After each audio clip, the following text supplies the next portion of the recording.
Swayam Prabha. Digital India. Educated India.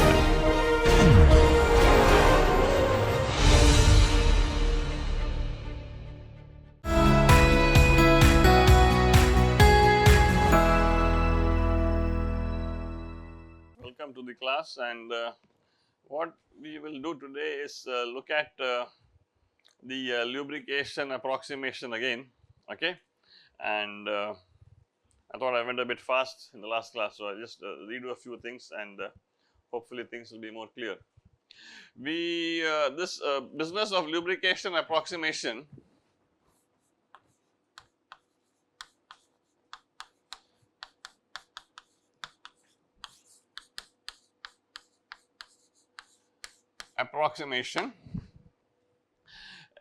it arises in any problem where there are two length scales, okay. So, we can make this when there are two length scales. We saw one example in the last class, but I wanted to just give some other examples. For example, one in what is called the tear film on the eye. So, I mean, there is a layer of tear on the eye, okay, which basically keeps the eye lubricated and moist, okay. And many people who do not have a tear film actually have a problem of dry eyes. It is a big problem. So, people want to try and understand what can possibly cause this problem. And the tear film, the thickness of the tear film is much smaller than the other direction, the extent to which the tear film exists in the other direction, okay. So, this is an example where the thickness of the film is much lower than the length of the film, okay. And the stability of this film is important. This can cause, for example, what is called dry eyes, okay. That is a big problem. People who have dry eyes have a big problem. It is good to have tears in your eye, okay. And another example could be in biofilms. So, there are surfaces, okay, in which sometimes you will see some bacterial growth, or and what happens is people that people talk in terms of fouling of surfaces because of biofilm bacterial growth, okay. On a particular surface, if bacteria is growing, it is going to produce some extracellular proteins, and it will use nutrients from the water, and it will grow, and if the velocities are not very high, it can form a film. Here again is an example of how there is a system where the thickness of the biofilm is much lower than the length of the biofilm, okay. So, here fouling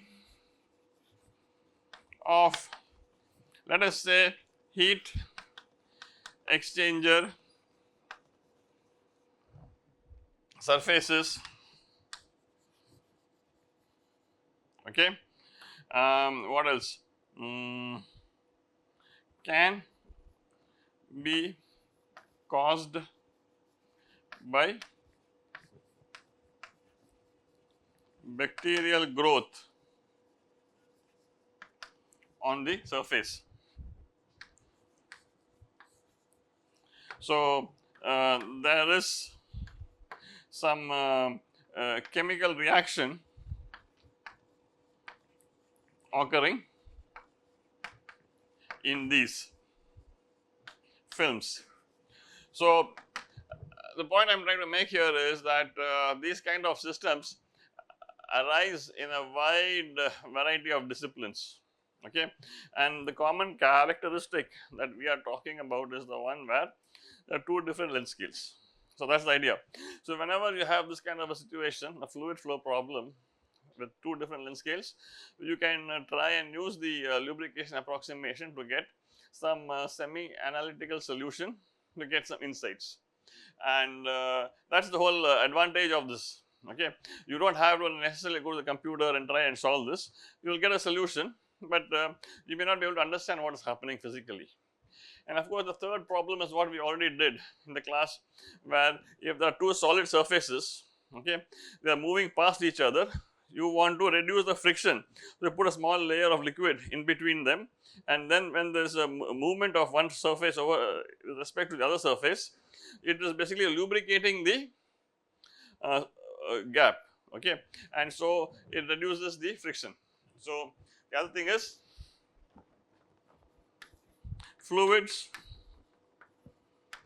can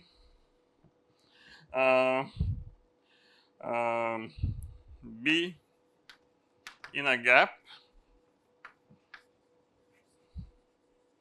between two solid surfaces, okay, to reduce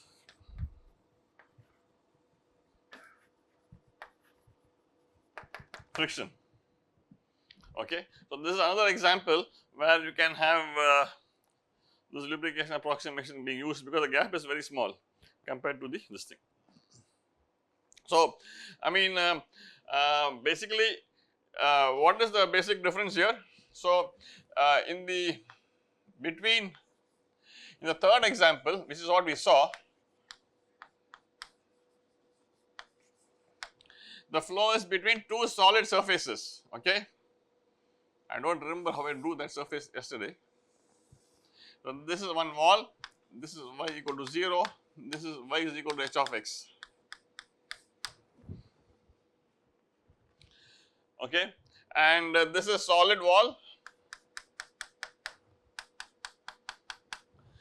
In the first and the second example, okay, in the first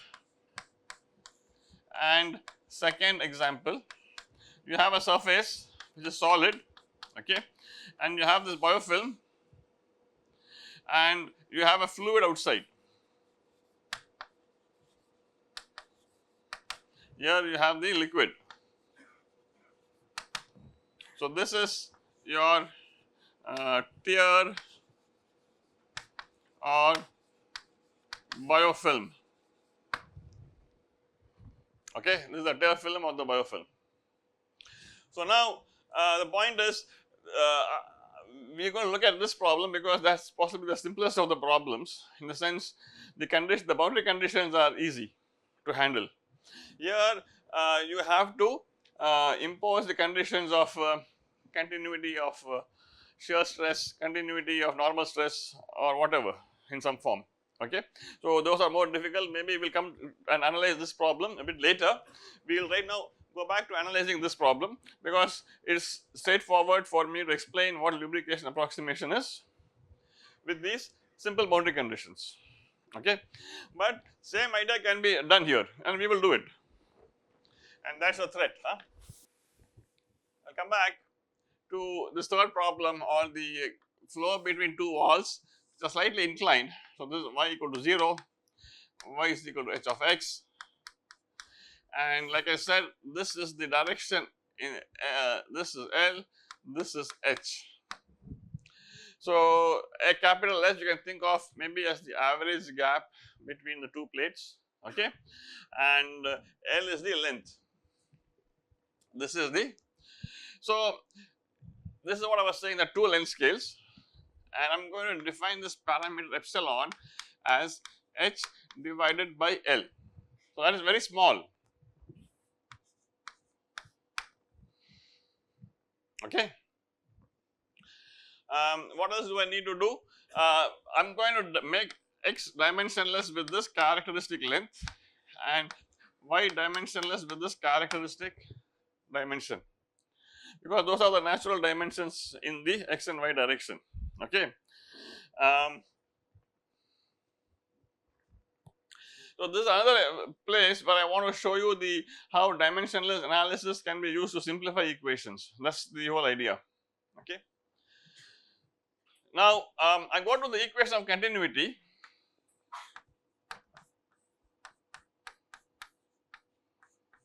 And this is the equation of continuity in 2D. In the z direction, there is no change. I only have 2 dimensions. Okay.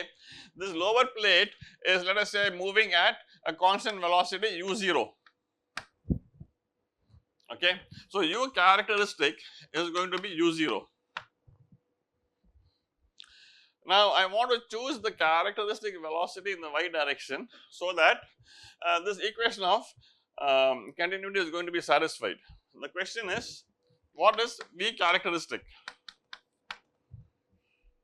Okay. Is it u0? That's the question. So what I am going to do is, I am going to make this equation dimensionless, and dimensionless means u star is u divided by u characteristic, and v star is v divided by v characteristic. Okay. So du by dx, I'll just use u star multiplied by u characteristic. I write this as u characteristic du star. X is made dimensionless with L, so I'll make this with L plus v characteristic. Y is made dimensionless with H by dy star. Okay. Remember, what we are trying to do is, when we make it dimensionless, all these quantities, the dimensionless derivatives, they all have to be of the same order of magnitude. Okay, that's the whole idea. You have to make these equations dimensionless, so that this derivative and this derivative are of the same order.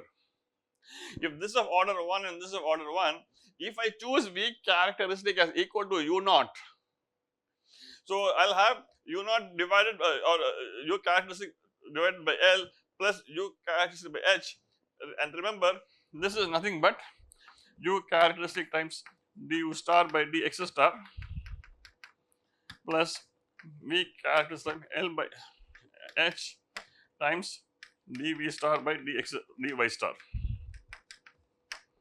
We want these two derivatives to be of order 1. If I choose v characteristic as equal to u characteristic, then this is going to be a very large number. L by H will be very large. Okay. That means something of order 1 multiplied by something which is very large plus something which is very large must be 0. There is no balance. Okay. So the only way I can have a balance is if I choose v characteristic as u multiplied by H by L, then this will also be u, these two will be same, and then the dimensionless derivatives will balance each other. Okay. So that's the idea.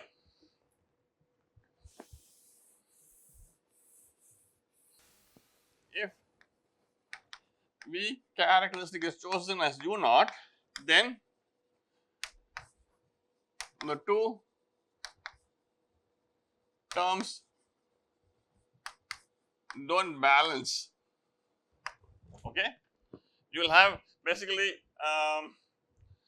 an order of 1 term plus an order of 1 by epsilon term equal to 0.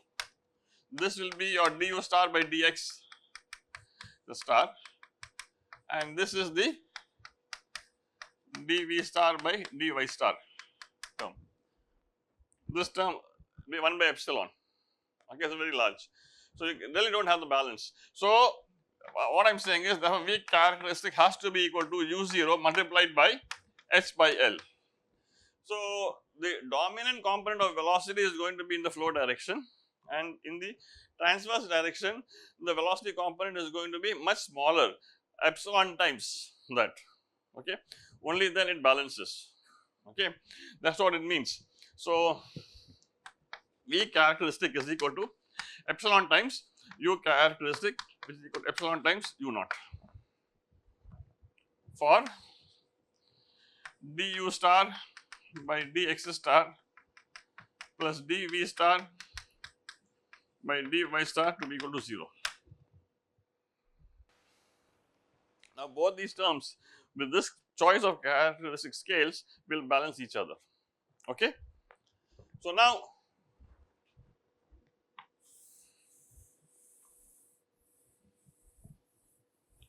I go to the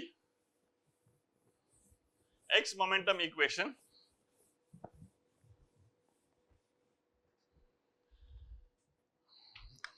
X momentum equation, and we can make our life simple and we can just say it's a steady state problem, but we will just write this as rho times du by dt plus u du by dx plus v du by dy equals minus dp by dx plus mu times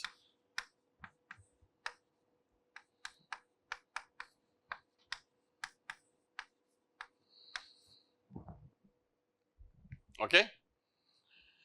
I have not chosen the time scale yet, so let us choose the characteristic time T characteristic as L divided by U naught. Okay,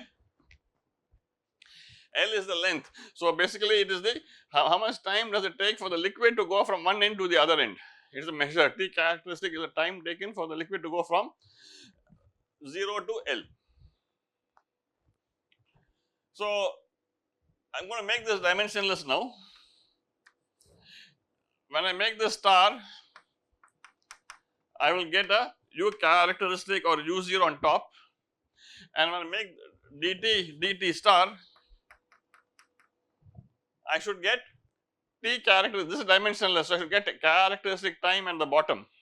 Okay, T is T star multiplied by T characteristic, and so T characteristic is L divided by multiplied by U naught. Okay, plus this gives me U naught times U star. Again, this gives me a U naught times du star. I get an L here, and that gives rise to x star. So x becoming x star gives me L. These two u's becoming U star gives me the two U naughts. Okay, plus V is going to be getting a V characteristic out, but that I know is H by L times U naught times V star. This is V characteristic. Okay, and I get a U naught du star by dy star, and I get an H here at the bottom. V star, U naught, and an H. What is this H? Because Y was made dimensionless with the H. Okay, so I get H here. So the idea is this H and this H cancels. I get U naught squared by L in all the terms. Okay, equals minus dp characteristic by dx star, dp star by dx star multiplied by p characteristic by L. So x is made dimensionless with x star, L goes out. P, the characteristic pressure is something which I have not defined so far, so I am just leaving it as P characteristic. Okay, this is something I am going to find out what it is. Plus mu times, again this is all U, so that's great. I put U naught here, d square U star, d square U star. In the denominator, x is converted to x star, so I get L squared times dx star squared, and I get h squared times d square d y star squared. That's what I get. Okay, basically it's just product rule of differentiation using the definitions of the dimensionless variables. Now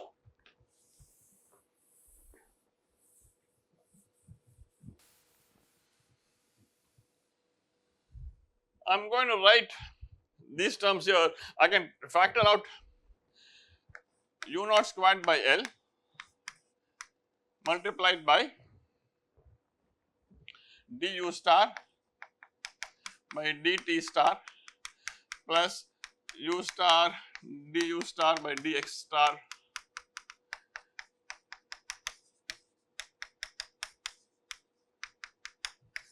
this is the LHS, which I will write as rho u naught squared by L times the substantial derivative. Okay. So that's just a compact way of writing the substantial derivative or the Euler's acceleration formula. Okay. So this is the substantial derivative we had, and so that's my left hand side. So now I can be a bit more efficient. What is it? U naught squared by L, correct? Yeah. Now equals minus P characteristic by L dP star by dx star plus mu I want to take out this h squared as the length scale, okay, mu u naught times h squared, I am taking it as common, so d square, okay, h is being taken out as common, so I get h squared by L squared.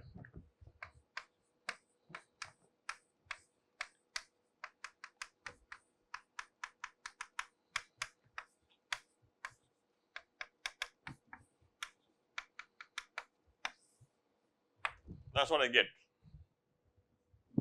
I have just taken out h squared out here and I get this h squared by L squared. Now remember, these guys, the way I have defined it, these dimensionless derivatives are going to be of order 1. I have already fixed my u characteristic and v characteristic. So now all I am saying is these derivatives are of the same order of magnitude. The derivatives are, so this term here is nothing but epsilon squared. Okay, if that term is epsilon squared, this whole term is much smaller than this term because this is order 1, this is order 1. So multiply with epsilon squared, I can neglect this compared to this. Okay, so I can do this neglecting only if these are of the same order of magnitude, and I have ensured that by the continuity equation. Okay, so that is, this gives me minus P characteristic by L dx star plus mu times u naught by h squared d square u star by d y star square. Okay, so this derivative is of order 1. So this whole term is much smaller than the second term. Okay, I am saying the derivatives are order, same order. So when I multiply it by a small number, I can neglect the first one.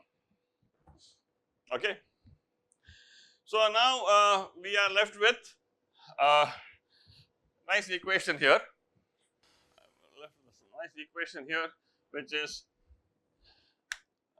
rho u naught squared by L star equals minus P characteristic by L dP star by dx star plus mu u naught by L squared, okay, times L squared by h squared times d square u star by dy star squared. I have just multiplied and divided by L. Basically what I am saying is, so this guy now h by L is epsilon squared, okay, and I am going to multiply throughout by or divide throughout by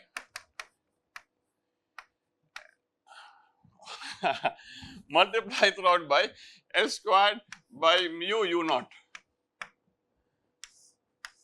Okay, I am going to multiply by L squared by mu u naught. Every term is going to be multiplied by L squared by mu u naught. So what am I left with?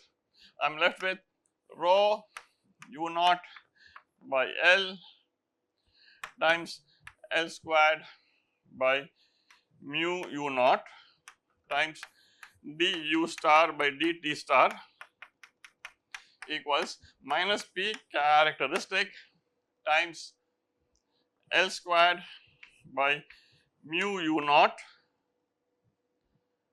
there is already an L here, okay, times dp star by dx star plus this is 1 by epsilon squared d squared u star by dy star squared. This quantity here is nothing but the Reynolds number, okay. This quantity here, because 1 u naught will cancel, this is u naught squared, no.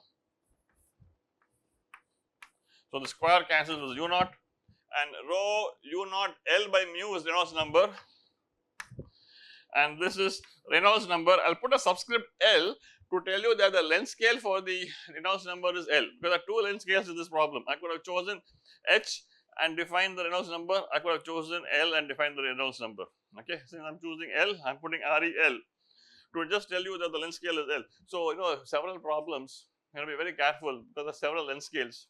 When people define dimensionless numbers, you have to make sure what is the scale they have chosen for making things dimensionless, okay. So, this is REL and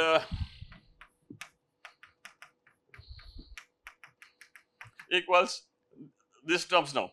So, the question is, I know that this term is of order 1 by epsilon squared, okay.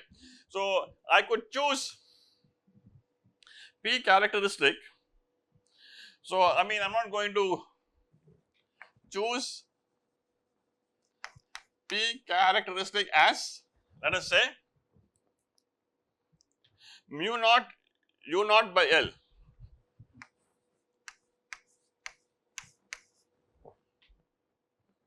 Not mu naught, mu u naught by L, okay. Then what am I left with? I am left with Reynolds number times d u star by dt star equals minus dp star by dx star plus 1 by epsilon squared, okay, because this becomes 1 now, epsilon squared d squared u star by d y star squared, okay. So, there are many ways you can argue about this. I can multiply throughout by epsilon squared, and this basically tells me epsilon squared Re d dt star of u star dx star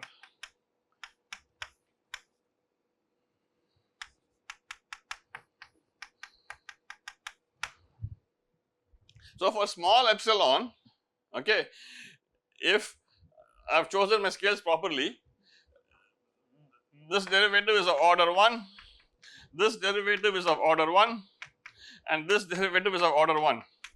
So, and because epsilon is small, these terms are insignificant, and what this means is d square u star by d,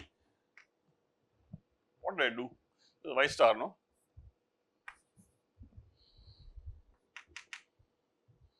Equals 0, okay.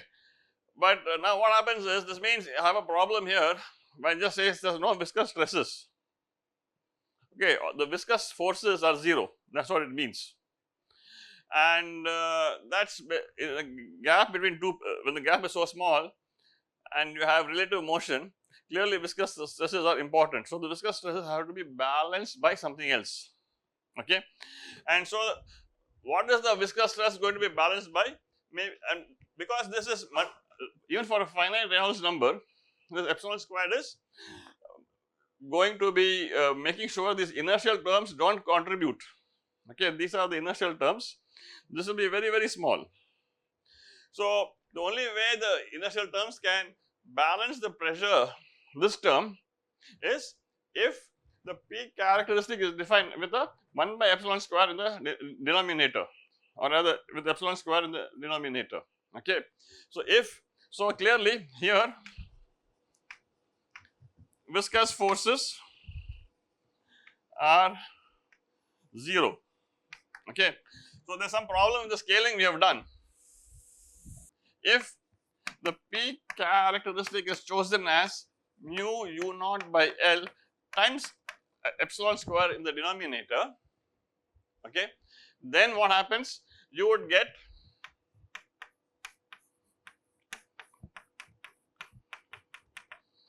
u star equals minus dp star by dx star plus d square u star by dy star squared. This epsilon squared I am absorbing in my P characteristic definition. Okay, I am absorbing it at I am defining my P characteristic with epsilon squared. So then I get these two are the same order of magnitude, pressure will balance the viscous force, and this can be neglected. This can be very much less than 1. So although Reynolds number I am not saying is very small, Reynolds number can be reasonable, but because I am multiplying by epsilon square Reynolds number is very small, and therefore I am neglecting this. Okay. So basically I get this condition.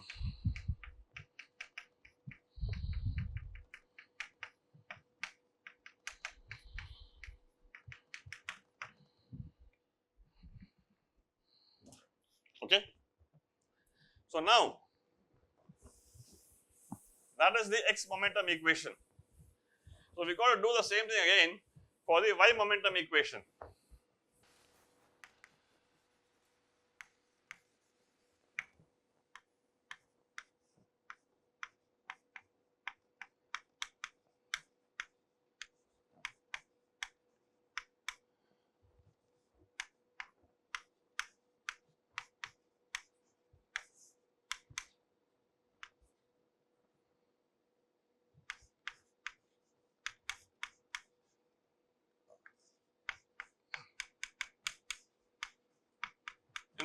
Let me do this step by step. Okay, I'll just take one.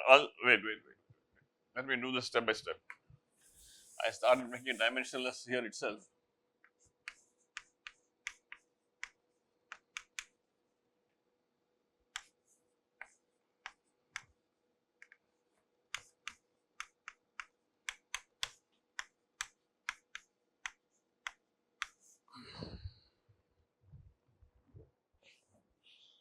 Okay.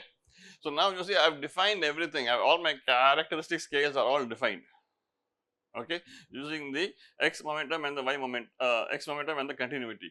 So I need to just use that, put it in my y momentum.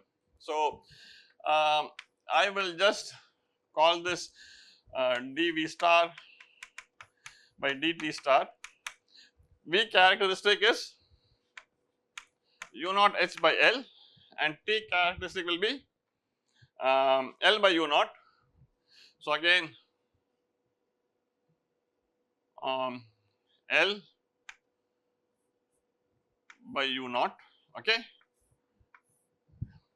plus u is u naught, this is u naught into h by L, and x gives me 1 by L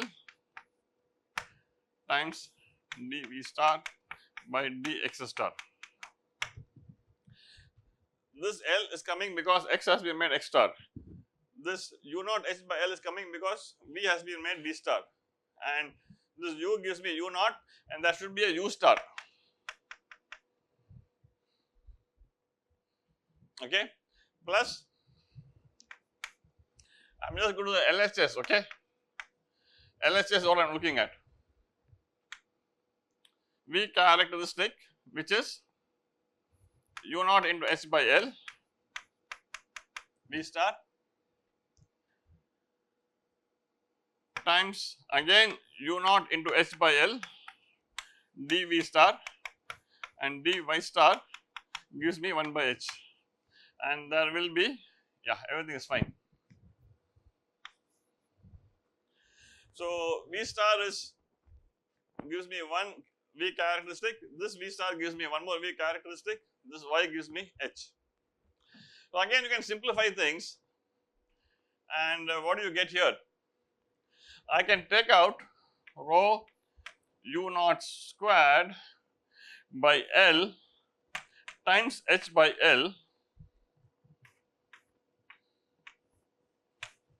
dV star by dt star. Okay, every term has the same thing coming out. This H cancels with this H, this is u naught squared, beautiful, right? So one L gets cancelled somewhere. Yeah, beautiful, yeah, plus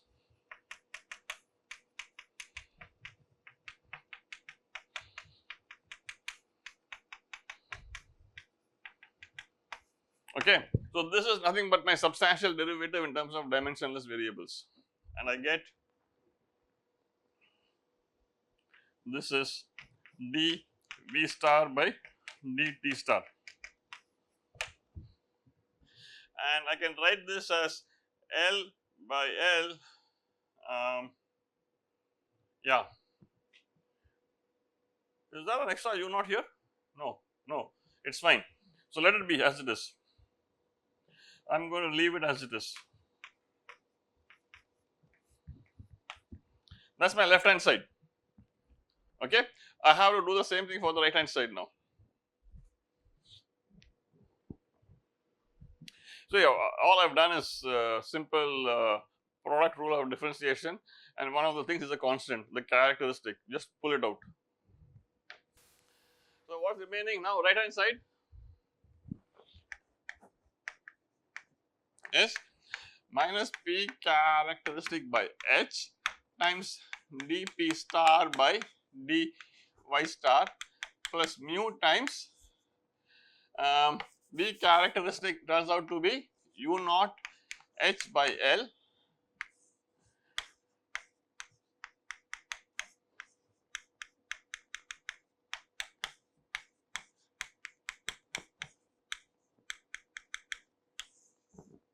okay. I get an H here, I get an L here, okay, and P characteristic, remember, is nothing but what did I say, mu u naught by L epsilon squared times H dP star by dy star plus mu u naught. I'm going to do the same thing which I did before, which is I pulled out H squared in the denominator L. I missed an H, no, this H is still remaining.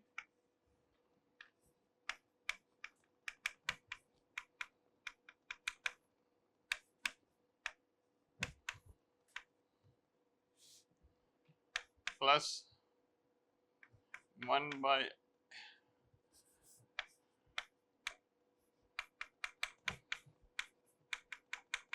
okay, something like this. I think the idea is I do the same stuff that I did before, which is multiply throughout by L squared by this thing, make this coefficient 1. Again, I'm going to neglect this over this. Okay, so I'm going to neglect this. This is small. See, the one way to look at it is this length scale is so large, okay, the variations are very small. Whereas this length scale is so small, the variations are significant. When you take the derivative, the variation is very significant. Just move a little bit. So that derivative is important. Here, things are moving more slowly. Okay. So this is gone, and now I am left with the left hand side, which is rho u naught squared h by L times d dt star or v star equals minus mu u naught by L epsilon squared h dp star by dy star plus mu u naught by HL times d square v star by dy star square. So what I will do is multiply throughout by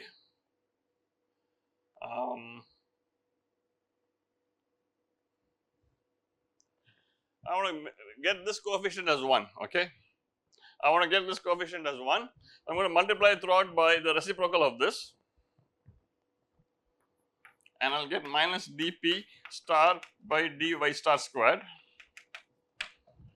If I want to make this coefficient as 1, what do I get? So, I am multiplying by something which is just a reciprocal of this thing, multiplying the time pressure derivative. So, this becomes 1, okay, and nu u naught cancels, HL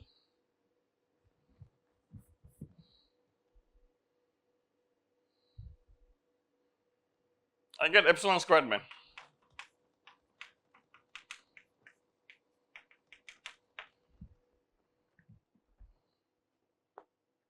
Okay, this LS cancels with that, mu u naught cancels, I get epsilon squared. And similarly here, I would do something manipulation, I'll get an epsilon squared rho u naught, one u naught goes off, mu comes here, I put an extra L,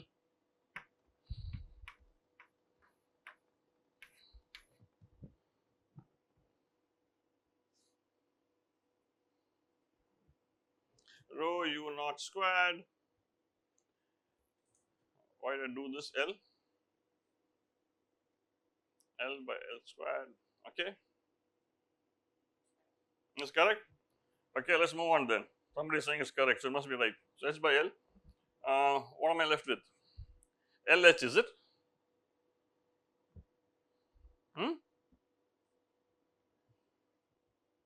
I'm multiplying by this, no?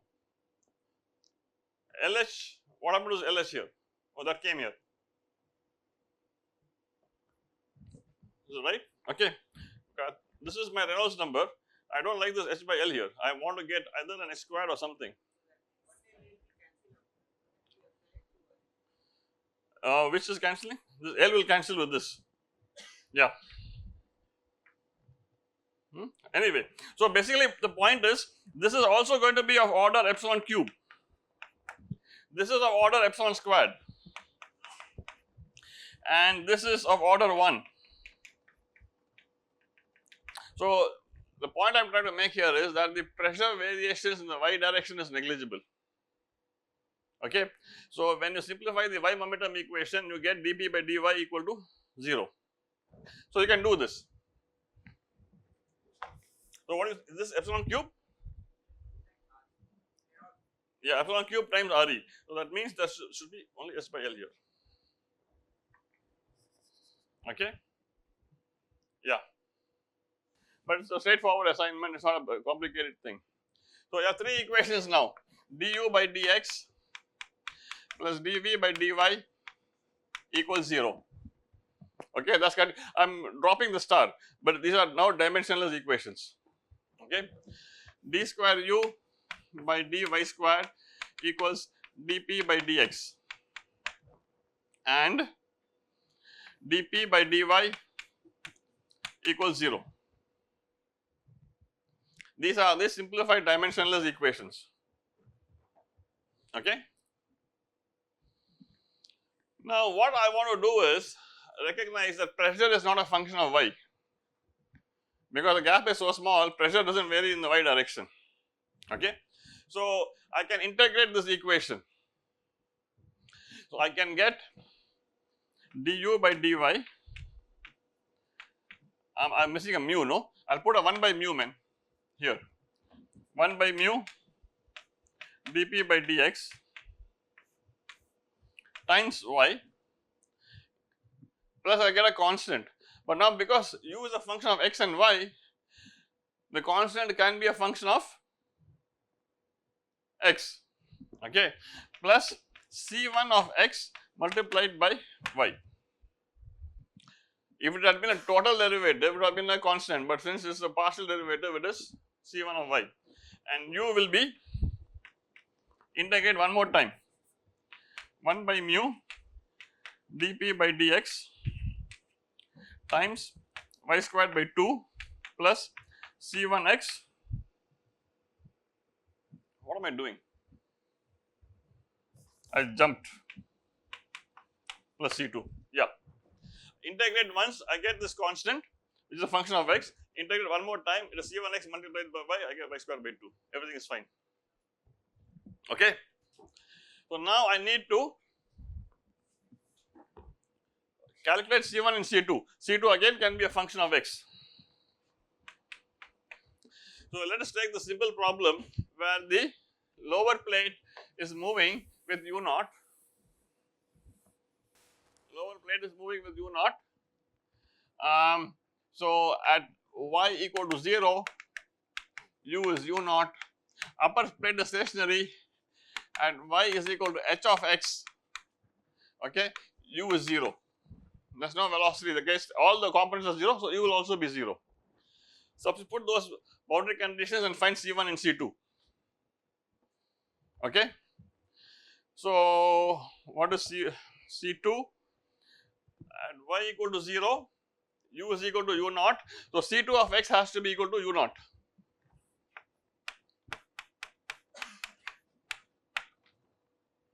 Okay. And at y is equal to h of x, I have 0. So 0 must be equal to 1 by 2 mu dp by dx times h squared by 2 plus C1x into h plus C2 I have already found out as u naught. Okay, I will simplify this and find C1. Okay, so find C1 of x from this.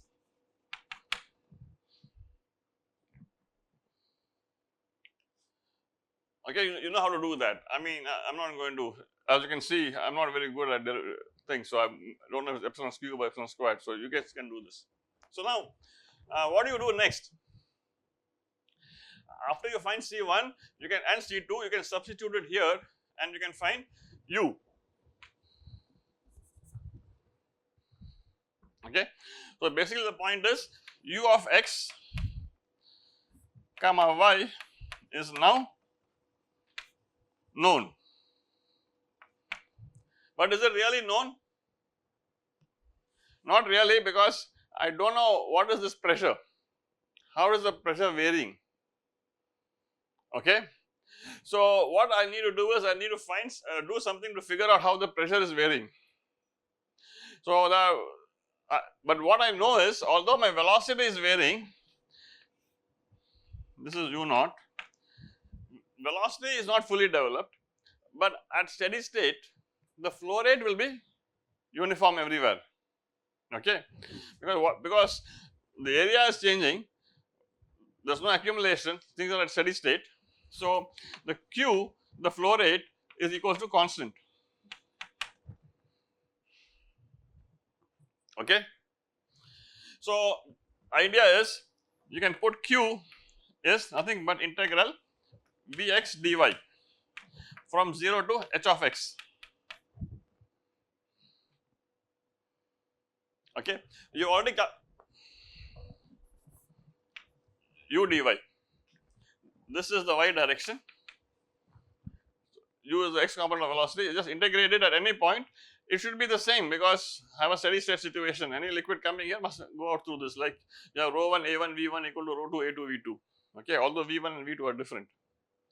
So I can integrate this equation in the y direction. Since I am integrating the y direction, all these terms which are dependent on x can be treated as a constant. So, okay, dp by dx is a function only of x, it's not a function of y, pressure is not a function of y. So I can treat this as a constant, it can come out, I can just integrate peacefully with y. This is a function of x, I can integrate with respect to y. So all you have to do is integrate with respect to y and you can get q. Okay, so there are two ways to look at it. So you can get q, and if you know what the flow rate is, this is going to give me an equation for dp by dx. So I can find out that dp by dx is a function of q, the flow rate. Okay, so we can find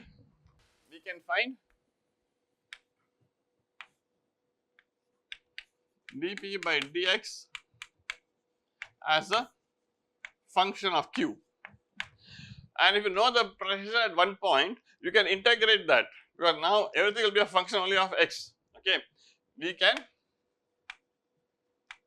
integrate this to find P as a function of x. Okay, and if you know pressure is a function of x, if you want to find what is the force which is acting on the plate, all you have to do is multiply the pressure by the area element and integrate it in the x direction. Okay, to find the force, we just do integral 0 to L P dx.